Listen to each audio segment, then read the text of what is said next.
So, magluluto tayo ng biko. Pero hindi si Mayor Biko, ha? Si Macadamia Nut. Ano po yan? Ayan po yan. Magkano mo? Parang pili nuts po siya. Cash in daw. So, tinutunaw na natin siya. Para magnaik ang linamnam. Share natin si Coco Mama. Matapos yung ating tinunaw, ilalagay naman natin yung gata. Nabuhay na muli si Coco Mama. Tutunawin natin sa gata muli yung asukal. Halu-haluin natin yan. Tapos mag-a-add pa ulit tayo ng asukal. Yung additional na sugar, pakatas ng gata. Tutunawin po rin natin. Pag malapot na, saka po natin ilalagay ang ating pong kaning malagkit na sinaing na. Mga buo-buong yan. Yan po ay tutunawin natin yan. Hanggang sa matunaw siya sa sarili niyang tamis. Nung macadamia nuts. Parang pili nuts po siya. Pero pabili ko naman siya. Yan. Natin yung ating asukal. Tunaw na yung iba. Kumukulo na po yung tinutunaw nating asukal. Pag natunaw na po yan, pwede na pong ilagay natin ang ating sinaing na malagkit.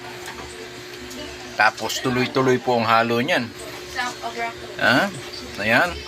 Yan po, ganyan po. Pag natunaw at malapot na, yan ang simbolo na ilalagay na ang ating malagkit. Yan po yung macadamia nut para maluto-luto. Yan. Makikita natin yan pag nakasahog na dun sa malagkit. Yan ay nangingibabaw. Okay na. Kaunti na lang at manghihimasok na ang ating malagkit. Lalagay na yung ating malagkit. Habang nilalagay, unti-unti nating ilulubog sa asukal. Sa ibang lugar po ang tawag nito sa Quezon, sa Batangas ay sinukmani. Pero dito sa Kamaynila ang tawag po dyan ay biko. Pero hindi po yan si Biko na mayor ng Pasig. Ito po ay sinukmani. Si mayor ng Biko ay si Biko. Yan, nilulubog natin yung ating malagkit sa asukal. Tapos mamaya haluin natin ng todo yan mga katiyan. Tiyan na ba kayo dyan? Ang ating yan, lumilitaw na yung macadamia nuts, ha? Kitang-kita na ang kalitawan. Masarap po yung macadamia nuts kasi mahal po yan. Sa Amerika lang nakakabili niyan. Galing ako ng isang araw. Joke lang yon. Ayan po. At nakalubog na. At lumilitaw na si macadamia nut. Hinahalo-halo natin sa ating mahiwagang kawali.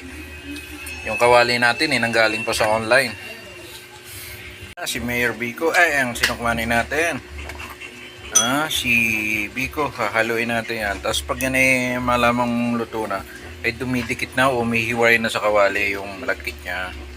Pag inangat po ng ganyan, hindi pipigtaw na ganyan. Yan ay bigla na lang nakakapit. Kapit na. Tuloy-tuloy lang ang halo natin. Kay sinukmani. Ito po yung sinukmani na special. Kasi may special na lahok. Yan natin sa ating pong beef caldereta. Nandiyan po yung bawang sibuyas at siling lara, cubes, big cubes, patatas, carrots. Siyempre si Happy, peanut, Rino, margarine, original style tomato sauce, green peas, and pickles. Okay, nandiyan si Toyo at saka si Magic. Okay. Yan, medyo makunat-kunat na po yung ating pong biko. Talaga naman. At malapit ang maluto. Tuloy lang ang halo. Para kung makuha ang ganit at lagitngit ng biko. Maya-maya po ay okay na siguro yan. Umihiwalay na siya eh. Hindi pa pala. Mukhang nagkabalikan. Ito naman ako naman ang humalo. Medyo okay na siya. Talagang luminalam-nam-nam-nam na ang ating biko mga katiyan. Good afternoon, good evening. Ang ating special. Pwede na yan. Pumapatak na sa sarili niyang patak. Si Mayor Biko. Ay, sinukmani pala. Lumalaban na po siya. Pag lumalaban na po siya, luto na yan, maya-maya po. Yung iba po nagluluto nito, Kapakalagay po ng asukal, okay na. Pero kami, iniinin pong maigi namin yan. Para yung pong linaw na batnuot ay malanlasap mo. Ayan na po siya. At hunin na po natin siya mga katigan. Good morning, good afternoon. Lahat ng mga si Macadamia Biko. Ano yan? Natakal na po natin sa stove natin ang ating Biko. Ayan na po siya. Mamaya ayusin po natin yan mamaya. Tinatakal lang po. Isa-isa pong nilalagay dyan sa lagayan. Alam nyo na. 404 grams. Yan na po. 89.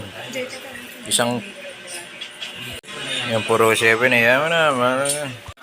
Ito na po yung finished product po natin na Biko. Nakalagay na sa tub.